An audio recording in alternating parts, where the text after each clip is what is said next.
شور و شر و من چی خاطری نظر و نظر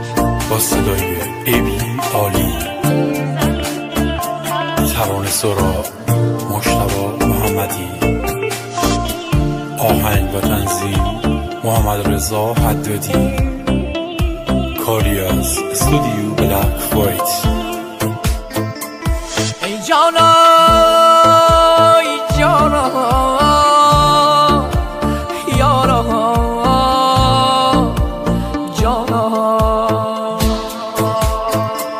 چی خاطری یا دل خودم من نخته ایشم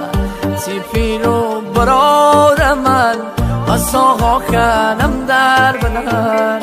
پرونده دار به متی سه دل بر رویانشم تو فقط لب زرا کن تی سکم هزار خطر تو فقط لب زرا کن تی سکم هزار خطر دل بر شور و شر و من چی خاطری گذر و گذر شما من چی خاطری تیری هوایی در کم من چی خاطری مردی هر خطر و من چی خاطری مردی هر خطر و من چی خاطری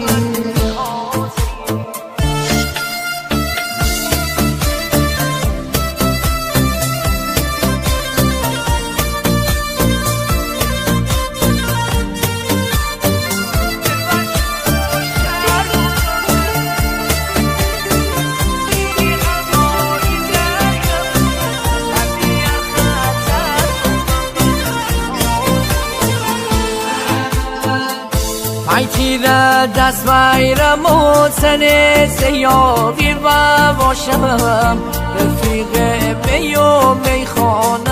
هر شو ساقی و باشم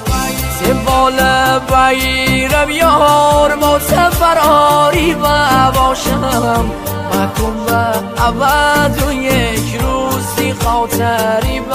باشم مکن و عبد و یک روزی خاطری با باشم دل بر شور و شر و من چی خاطری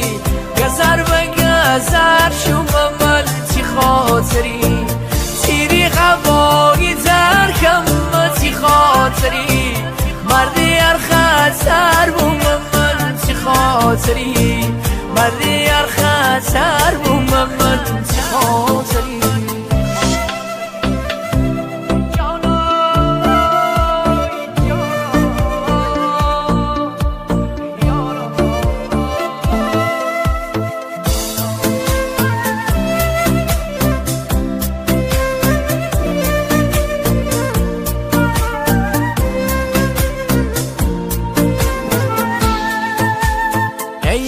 بیقرار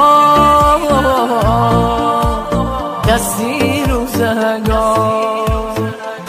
سی خاطری هر شور مسیح ها کردم جان یا تی چشی غربول بباشم از ماهی شبی تا مثل خط نشون بکشینه تیل و تی تبار تی برستی یعنی همه رکم مطار مهار تی برسی یعنی سه همه رکم مطار مهار دل بر شور و شر و من چی خاطری گذر و گذر شما من چی خاطری تیری هوایی در کم چی خاطری مردی هر خطر و من چی خاطری مردی هر خطر و من چی خاطری پخش از سایت بزرگ شمال موزیک یعقوب بریجانی.